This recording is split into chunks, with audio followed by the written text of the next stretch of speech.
ఒక విషయం ఆలోచించండి. ఒక యుద్ధంలో గెలిచారు, మీకు ఒక పెద్ద ట్రోఫీ దొరికిందనుకోండి.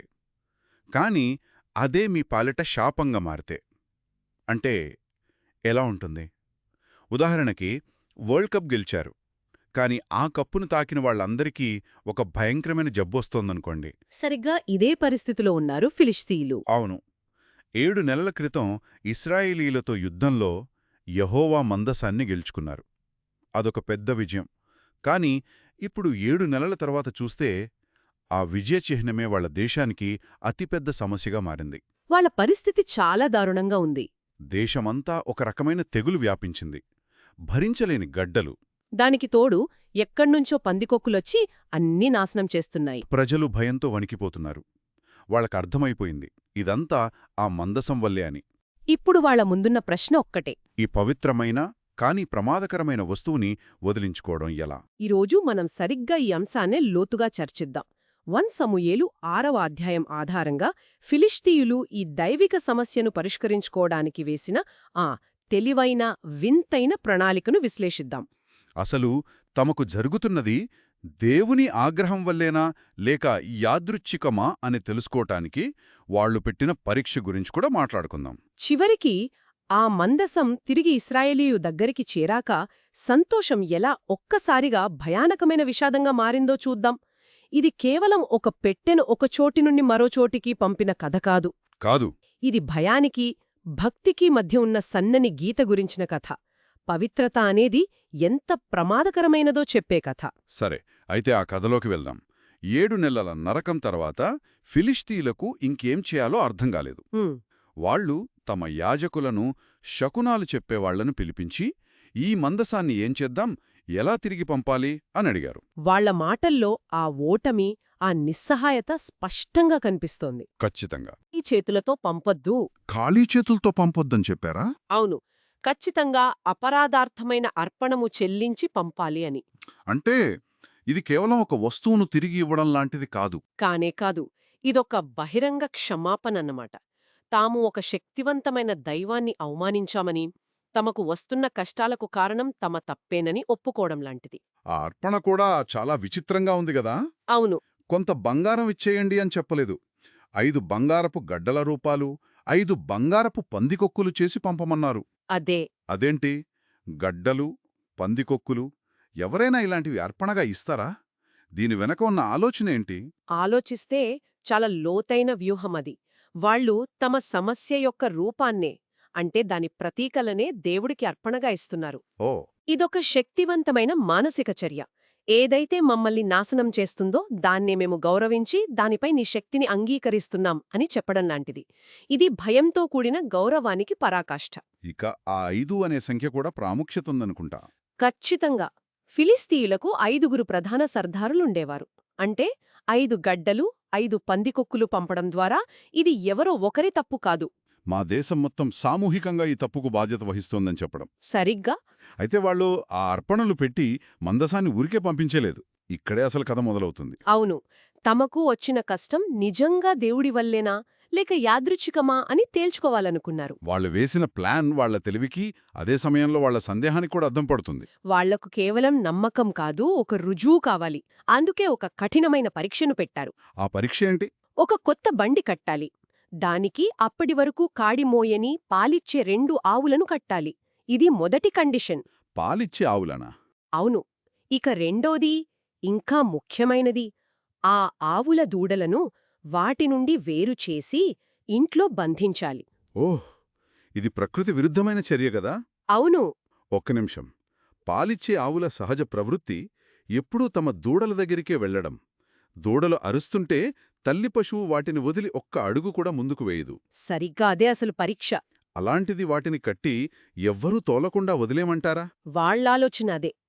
ఒకవేళ ఆ ఆవులు తమ సహజ ప్రవృత్తిని పక్కన పెట్టి దూడల కోసం వెనక్కి తిరుగుకుండా, ఎవరూ నడపకుండా ఎవరూ నడపకుండా నేరుగా ఇశ్రాయేలీయుల ప్రాంతమైన బేత్షిమెషు వైపు వెళ్తే, అప్పుడు మాకు వచ్చిన ఈ తెగులు ఖచ్చితంగా ఆ దేవుని నుండి వచ్చిందే అని నిర్ధారించుకోవచ్చు. లేకపోతే ఒకవేళ ఆ ఆవులు వెనక్కి తిరిగినా లేదా పొలాల్లోకి వెళ్లి మేత మేసినా ఇదంతా కేవలం యాదృచ్ఛికం, మా దురదృష్టం కొద్దీ జరిగిందని అనుకోవచ్చు. ఇది ఒక విధంగా దైవశక్తికి ప్రకృతి ధర్మానికి మధ్య పెట్టిన పోటీ అన్నమాట. అవును. ఆ దృశ్యం ఊహించుకుంటేనే ఉత్కంఠగా ఉంది.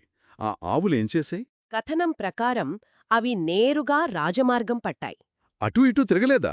లేదు, అటు ఇటు తిరగలేదు, వెనక్కి చూడలేదు. అరుస్తూ నేరుగా బేత్షెమెషు వైపు నడిచాయి. ఆ అరుపు బహుశా తమ దూడల కోసం చేసే ఆర్తనాదం కావచ్చు. అయ్యుండొచ్చు.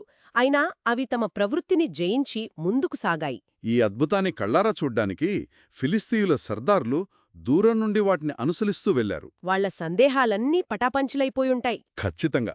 చివరికి 7 నెలల తర్వాత ఆ మందసం ఇశ్రాయేలీల ప్రాంతానికి చేరుకుంది. హ్మ్, బేత్షెమెషు ప్రజలు ఆ సమయంలో లోయల్లో గోధుమ పంట కోస్తున్నారు. దూరం నుండి మందసంతో వస్తున్న బండిని చూసి వాళ్లకు ప్రాణం లేచి వచ్చినట్టయింది. కోల్పోయిన తమ దేవుని చిహ్నం తిరిగి వస్తోందని ఎంతో సంతోషించారు. ఊరంతా పండుగ వాతావరణం. ఆ బండి ఒక పొలంలోని పెద్ద రాతి దగ్గర ఆగగానే వాళ్ళు ఆ బండి కర్రలను నరికి ఆ ఆవులను దేవుడికి దహనబలిగా అర్పించారు. అవును, లేవీలు మందసాన్ని దించి ఆ రాయిమీద పెట్టారు. అంతా శుభంగాడ్తో ముగిసిందనుకున్నారు. కాని ఆ సంతోషం ఎక్కువసేపు నిలవలేదు. ఇక్కడే కథ ఊహించని భయంకరమైన మలుపు తీసుకుంటోంది. అవును, ఆ సంభరంలో బేత్షెమెషు వారు యెహోవా మందసాన్ని తెరిచి చూశారు. ఆగండి, వాళ్ళు దాన్ని తెరిచారా?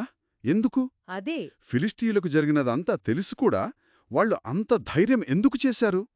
7 నెలల శత్రువుల దగ్గర ఉంది గదా, లోపల అన్ని సరిగ్గా ఉన్నాయో లేదో చూద్దామనుకున్నారా? లేక కేవలం కుతూహలమా? కారణం ఏదైనా కావచ్చు. కాని భక్తికి చనువుకు మధ్య ఉన్న గీతను వాళ్ళు దాటేశారు. అవును, దాని ఫలితం అత్యంత దారుణంగా ఉంది. కథనం ప్రకారం దేవుడు వారిలో 50,070 మందిని చంపేశాడు. ఒక నిమిషం, 50,070 మందా? హ్మ్, అంటే బేత్షెమెషు లాంటి చిన్న ఊరిలో అంతమంది జనాభా ఉండటం హ్మ్, అసాధ్యం కదా?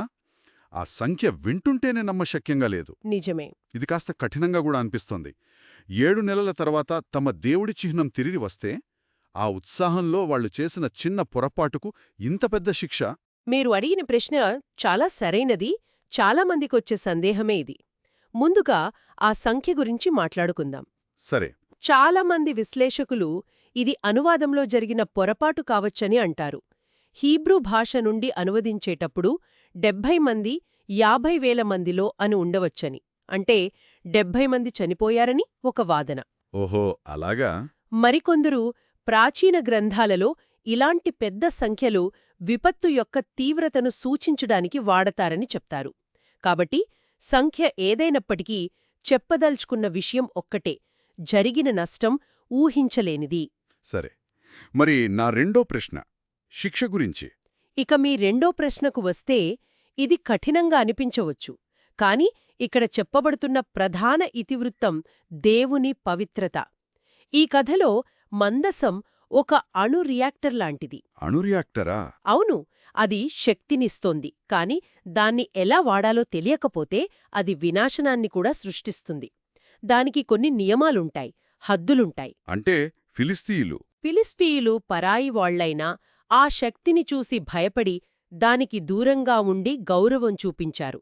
కాని బేత్షెమెషు ప్రజలు ఇది మా దేవుడి మందసం కదా అనే చనువుతో ఆ హద్దు దాటారు. పవిత్రతతో అతి చనువు ప్రమాదకరం అని చెప్పడమే ఈ సంఘటన ఉద్దేశం. సరిగ్గా. వాళ్ల పండుగ వాతావరణం ఒక్కసారిగా శ్మశాన నిశ్శబ్దంగా మారిపోయింది. అయితే ఈ ఘోరం తర్వాత బేత్షెమెషు ప్రజల పరిస్థితేంటి?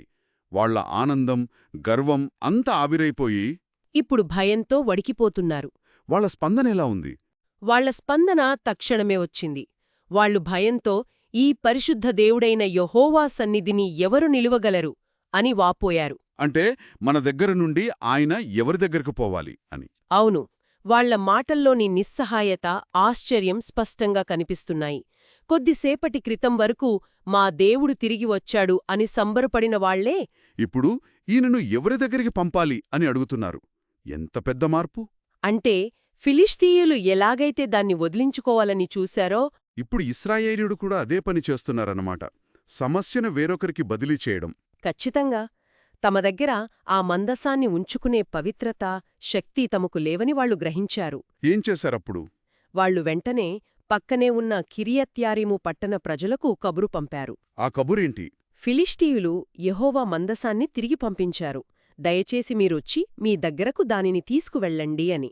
ఒకప్పుడు దేశ గౌరవానికి చిహ్నమైన మందసం ఇప్పుడు ఎవ్వరూ వద్దనుకునే ఒక పవిత్రమైన, ప్రమాదకరమైన హాట్ పొటాటోగా మారింది. అవును.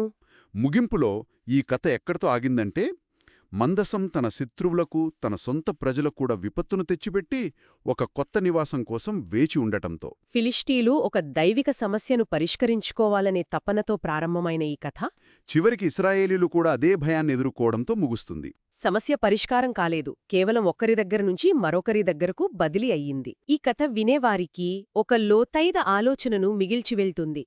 ఇది భయం నుండి పుట్టిన గౌరవానికి, అంటే ఫిలిష్తీయుల విధానానికి, మరియు పవిత్రమైన విషయాలతో అతిచనం వల్ల కలిగే ప్రమాదానికి, అంటే ఇశ్రాయేలీల విషాదానికి మధ్య ఒక స్పష్టమైన గీతను గీస్తోంది. అవును. ఫిలిష్తీయులు తమకర్థం కానిదాన్ని గౌరవించారు. ఇజ్రాయేలీయులు తమకు స్వంతమనుకున్నదాన్ని తేలికగా తీసుకున్నారు. ఇది మనందరి గురించి ఒక ప్రశ్నను రేకెత్తిస్తోంది. ఎప్పుడు మన కుతూహలం, మన ఆసక్తి ప్రమాదకరమైన అగౌరవంగా మారుతుంది? ఎప్పుడు మనకు బాగా తెలిసిన, మనకు దగ్గరైన పవిత్రమైన విషయాల పట్ల మన గౌరవం తగ్గిపోతుంది? అలా పవిత్రత యొక్క హద్దులు దాటినప్పుడు ఎదురయ్యే ఫలితాలు ఎంత తీవ్రంగా ఉంటాయి?